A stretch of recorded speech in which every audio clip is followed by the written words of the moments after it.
అటువంటి గోదాదేవి ఆండాళ్ అని లోకంలో ప్రసిద్ధిని పొందింది. ఆండాళ్ అంటే ఆ ద్రవిడ పదానికి అర్థం రక్షించునది అని అర్థం.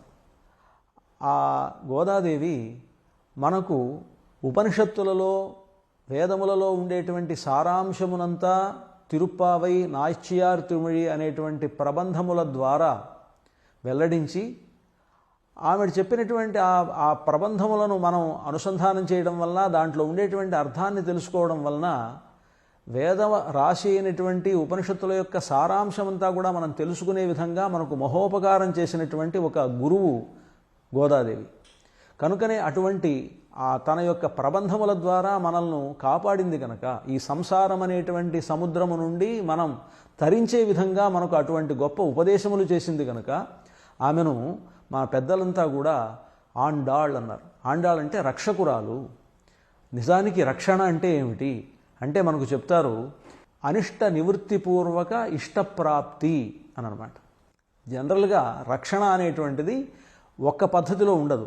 ఒక్కొక్క వ్యక్తికి ఒక్కొక్క రకంగా రక్షణ అనేటువంటిది ఉంటుంది.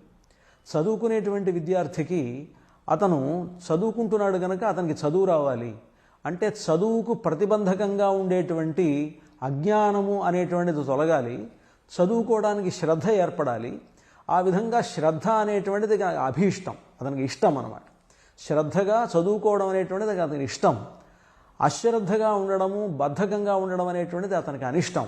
కనుక అతనిలో ఉండేటువంటి బద్ధకాన్ని అలాగే అశ్రద్ధను తొలగించి శ్రద్ధను అలాగే చదువుకునేటువంటి బుద్ధిని ఇవ్వడం అనేటువంటిది రక్షణ అవుతుంది ఆ విద్యార్థికి. అలాగే కొంతమంది దరిద్రంతో బాధపడుతుంటే వాళ్ళకి కావలసింది ఏంటంటే ఆ దరిద్రం తొలగిపోయి అతనికి కావలసినటువంటి సంపదలు ఏర్పడడం ఆ వ్యక్తికి కావలసినటువంటి రక్షణ. కనుక అనిష్ట నివృత్తి, మనకు ఏదైతే అనిష్టమో ఏదైతే కూడదనుకుంటున్నామో ఏది వద్దనుకుంటున్నామో దాన్ని తొలగించి మనకు ఏదైతే ఇష్టమో అంటే మనకు ఏది కావలసినది ఉన్నదో ఆ కావలసిన దాన్ని ఇవ్వడానికే రక్షణ అని పేరు. ఇక్కడ గోదాదేవి కూడా ముక్తిని పొందాలనుకున్నటువంటి వారికి మోక్షగాములైనటువంటి వారికి మోక్షాన్ని ప్రసాదించేటువంటి ఒక గొప్ప వ్రతాన్ని ఇస్తూ దానికి విఘ్నములైనటువంటి వాటిని దానికి ఏదైతే అడ్డొస్తున్నాయో వాటిని తొలగించేటువంటి ఒక గొప్ప మహామనిషి కనుక ఆమెను ఆండాళ్ అన్నారు. కనుక అలాంటి రక్షకురాలైనటువంటి గోదాదేవి ఈ 6వ పాశురం నుండి అద్భుతంగా ఒక్కొక్క గోపికను కలుపుకుంటూ ఈ వ్రతాన్ని ఆచరించేటువంటి పద్ధతి ఇక్కడ కనిపిస్తుంది. 6వ పాశురం నుంచి 15వ పాశురం వరకు ఈ 10 పాశురాల్లోనూ ఒక్కొక్క స్థితిలో ఉండేటువంటి ఒక సాధకురాలైనటువంటి గోపికను తమతో కలుపుకోవడం అనేటువంటిది ఆమెను ఉద్బోధించడం నిద్రలేపడం అనేటువంటిది ఈ పాశురాల్లో మనకు కనిపిస్తుంది. 6వ పాశురంలో చెప్తున్నారు ఒక గోపిక నిద్రపోతూ ఉన్నది. ఆ గోపికకు ఈ భగవత్ సంబంధం అంటే ఆధ్యాత్మిక చింతన అనేటువంటిది ఆవిడకు కొత్తగా దీంట్లో ప్రవేశించింది. నూతనంగా ఆధ్యాత్మికతలో ప్రవేశించినటువంటి గోపికను ఈనాడు గోదాదేవి నిద్రలేపుతూ ఉన్నారు. புள்ளும் சிலம்பினகான் புள்ளரையன் கோயிலில் வெள்ள விழிசெங்கின் பேரரவங்கேட்டிலையோ பிள்ளா எழுந்திராய் பேய்முல நஞ்சுண்டு கள்ளச்சடங் கலக்கழிய காலோச்சி வெள்ளத்தரவில் துயிலமர்ந்த வித்தினை உள்ளத்து கொண்டு முனிவர்களும் யோகிகளும் மெல்ல எழுந்தரியன்ன பேரரவும் உள்ளம் புகுந்து కుళిర్ందేలోరెంబావాయ్.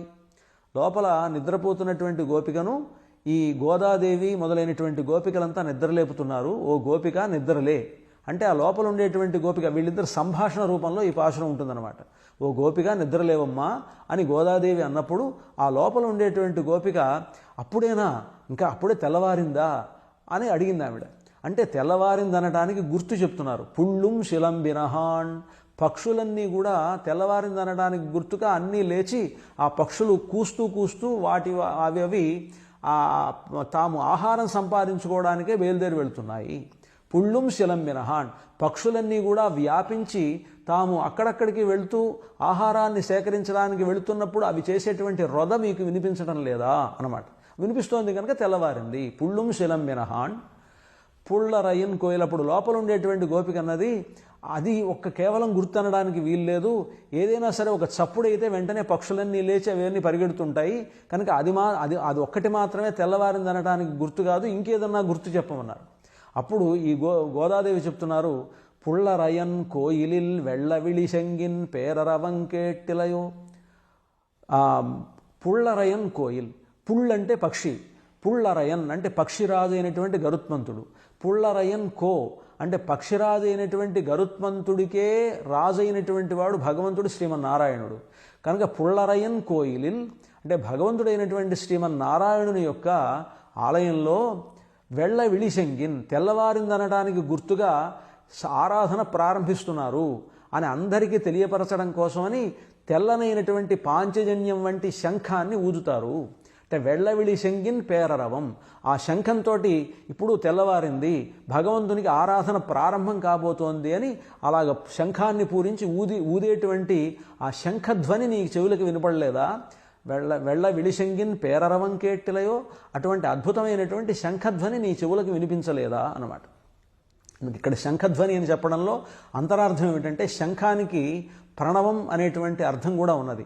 భగవంతుడి చేతిలో ఉండేటువంటి చక్రము, శంఖము ఇవి రెండు కూడా కేవలం ఆయుధాలని మాత్రమే భావించరాదు, దాంట్లో కూడా ఆధ్యాత్మికమైనటువంటి ఒక రహస్యం ఇవిడి ఉన్నదంటారు.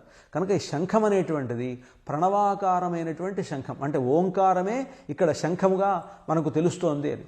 అంటే ఆ ఓంకార ధ్వనిలో ఉండేటువంటి ఒక గొప్ప విశేషం ఏమిటంటే ఆ ఓంకారం అనేటువంటిది మనలో ఉండేటువంటి అజ్ఞానం అనేటువంటి చీకటిని తొలగించి మనల్ని ఉద్బోధింపజేస్తుంది. కనుక ఆ శ్రీమన్నారాయణుని యొక్క ఆలయంలో ఉండేటువంటి శంఖధ్వని, తెల్లనైనటువంటి శంఖధ్వని నీకు వినిపించలేదా అని గోదాదేవి ఆ లోపల ఉండేటువంటి గోపికను నిద్రలేపుతూ వెళ్ళవిళి శంగిన్ పేరరవం కేట్టిలయో, అమ్మ ఆ శంఖధ్వని వినలేదా?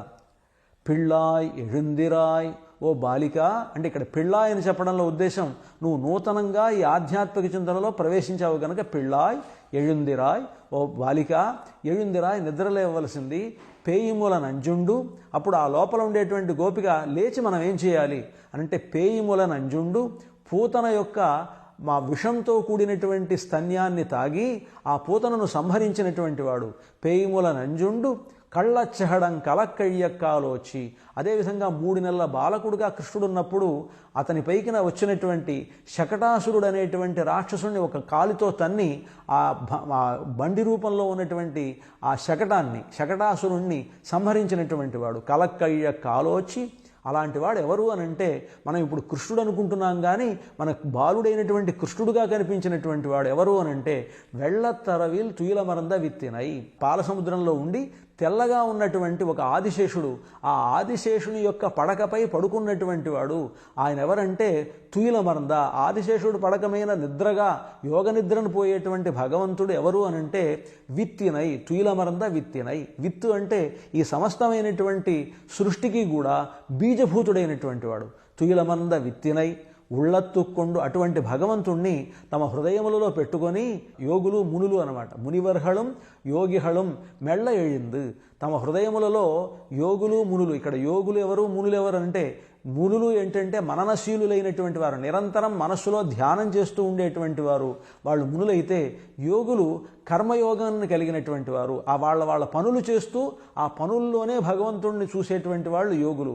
కనుక యోగులు మునులు వీరిద్దరూ కూడా 2 రకాలైనటువంటి వ్యక్తులు కనుక 2 రకాలైనటువంటి సాధనలను చేసేవారు కనుక కర్మయోగులు జ్ఞానయోగులైనటువంటి వారిద్దరూ కూడా మునివర్హళం యోగిహళం వాళ్ళిద్దరూ తమ మనస్సులో ఆ భగవంతుణ్ణి, ఆ కారణభూతుడైనటువంటి భగవంతుడిని పెట్టుకొని మెళ్ళ ఎయిందు మెల్లగా లేచి హరియన్న పేరరవం, నిద్ర లేస్తూనే వాళ్ళు హరి హరి హరి హరి అని 7 సార్లు పలుకుతారట.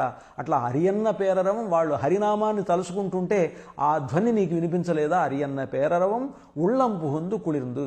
కనుక అటువంటి హరిశబ్దాన్ని, శంఖధ్వనిని వీటినంతా కూడా వింటూ మేమంతా కూడా నిద్రలేచి నిన్ను నిద్రలేపడానికి వచ్చాము అని లోపల ఉండేటువంటి గోపికను గోదాదేవి మొదలైనటువంటి వారు దీంట్లో నిద్రలేపి ఆమెను కూడా తమ సమూహంలో నోము నోయడానికై పిలుచుకురావడం అనేటువంటిది ఈ పాశురంలో కనిపిస్తుంది. స్వోచ్ఛిష్ట మాలికాబంధ గంధబంధుర జిష్ణవే విష్ణుచిత్త తనూజాయై గోదాయై నిత్యమంగళం.